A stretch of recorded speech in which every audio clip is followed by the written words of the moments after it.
maybe the non-traditional running back routes in other ways that makes it more difficult to defend. Allows him, I think it's going to help him long term in his career as well. Just the more things he's able to do and the more comfortable he is doing them. His ball skills have gotten dramatically better from his freshman year. And we got to continue to do that. But, obviously being out here at practice full time, those things are all important, and how big of a part in the game plan he has on those things. James, Dom's been getting back in the swing of things, it seems, getting more snaps. Where is he in terms of, is he back to kind of where he was early in the season, or do you still view him as in between with that injury? Dom DeLuca. His snap counts have really gone up of late. They had dipped for about a month there since he got back from the injury. So this isn't a big secret, but he had a cast on his hand early on where I think he only had maybe his thumb exposed. And it's hard to be the type of special teams player he is with not having a hand. And then obviously defensively, you're not able to wrap with that hand. So as that hand healed and he got more fingers available to him and got more comfortable, then he has more confidence, and we have more confidence in him being able to do the things he did before the injury. So, he's back to full go now, and that's why you see his rep count increasing. Very, very valuable guy for us, extremely smart, could probably play all three of the linebacker positions, could easily be a four-unit starter for us on special teams, which is what he's been up to this point of his career. But with the value that he provides at linebacker and a little bit of the lack of depth that we're trying to create there, we started to limit some of his role on special teams because of that. James, you endorsed Tyler for the Paul Hornung Award after the Washington game. That's an award that Saquon won in 2017. Obviously, those two are different in a lot of ways as players, but what are some similarities that they share that made him a worthy recipient in 2017 and made Tyler worthy now? I think the number one thing is they're both selfless, great teammates.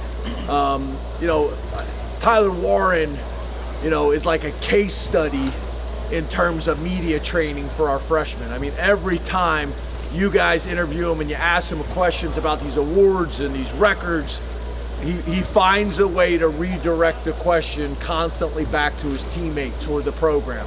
And Saquon was the same way, just great teammates, which to me is the best compliment that you can get.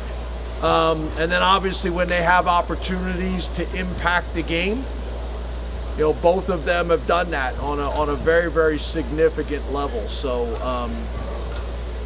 I'm a huge fan. I'm a huge fan of him, his family. He's been that way from the very beginning. And I don't know if I mentioned this to you guys or not. I may haven't. If I did, I apologize for repeating myself. But we do these team shares. And he got up and did a share a few weeks ago. And I thought it was really valuable because one of the things he got up and said as a true freshman, he didn't know if he'd ever play here. And for our freshmen and some sophomores to be sitting in that room and they're questioning the same thing, and you're hearing Tyler Warren say that, you're like, wow, you'd never think Tyler Warren felt that way based on how he is playing right now. So I just think it's a really good example, as everybody's journey is different, everybody's race is different, they all develop at different kind of stages and speeds. But he's been phenomenal, and right now obviously he's playing. To me, it's not even a question that he's the best tight end in college football. You can make the argument he's one of the most impactful football players in all of college football. James, you talked at length about the job Terry's done with your young quarterbacks this year, but at the running back spot, J1 has worked through a couple of injuries to Cam and Nick, and also trying to seesaw those two freshmen. So what do you think he's done behind the scenes? How has he handled that so far this year? Yeah, really good, and those guys have as well. I think we spend a lot of time on educating our guys about, there's two different philosophies, right? You could just play them all, burn their red shirts, and there's value in that because next year they're more ready to go, or they end up earning significant roles. But there's also the guys that at the end of the year, they look back and regret it and feel like they would have preferred to redshirt because they ended up only playing 6 plays in this game or 12 plays in this game or 4 plays in the next game, especially if guys stay healthy at their positions, and those things are hard to predict. So I think we do a good job of explaining all this to the guys on the front end, so I think they understand that. We meet with them at least once a week. And Quentin was a guy that we felt like was going to have a chance, and had a bunch of heated discussions on the offensive side of the ball about should we play him or not, right? And if you play him early and then you have an injury, then it makes sense. But if you stay healthy, then you're into the same issue, the same problem. And what was great is Quentin kind of being ready early on gave Corey some time to get ready. So then when Quentin got banged up, then we were able to go with Corey, and now Corey's at a much different point right now than he was during training camp. So you guys saw he got in the game and did some really good things last week, and we need that because we got to feel like we always have 3 backs available, and that could be challenging, especially in a possible 17-game season. James, what are the things you want your team to improve on in the final 3 weeks here? What are the things that you feel like there's still room for development before whatever happens after? Yeah, I think the first thing is 4 quarters, being able to really put 4 quarters. We started out early in the year playing really good in the second half. Last week we played as good of a first half as I think we've played. We got to put it together for 4 quarters and be able to have a kind of a killer mindset, like, keep your foot on the pedal for 4 quarters. I think the other thing is the passing game. We got to be able to consistently throw the ball and make plays and get open no matter who we play. And I would say also the consistency in the running game as well.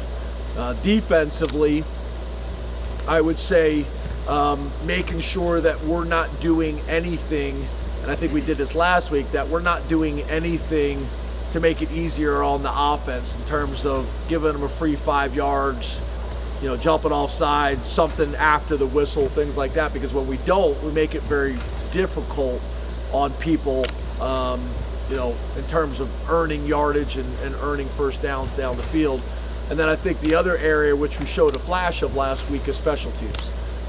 Whether it's a block kick or whether it's a return kick for a touchdown or punt for a touchdown, that's something that I think could really help us. And I think we've played really good on special teams from the standpoint, knock on wood, we haven't had any big plays against us or plays that really hurt us on special teams.